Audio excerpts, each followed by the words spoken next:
ও বাপ, এত নারকেল ছাড়াচ্ছ, কি করবে গো?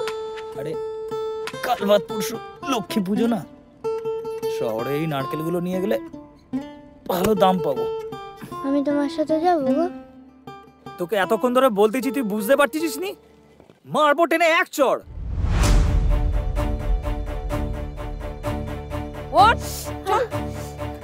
তোকে বললুম না তুই ঘরে যা, তাও পিছন পিছন আসতেছিস।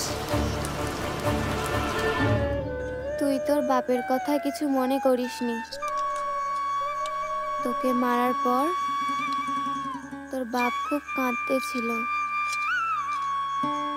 যা, বাপটাকে গিয়ে ডেকে নিয়ে আয়। ও বাপ, আমার জন্য দাঁতের লড়াই আনবে? তোর জন্য অনেক দাঁতের লড়াই নিয়ে আসবো রে মা।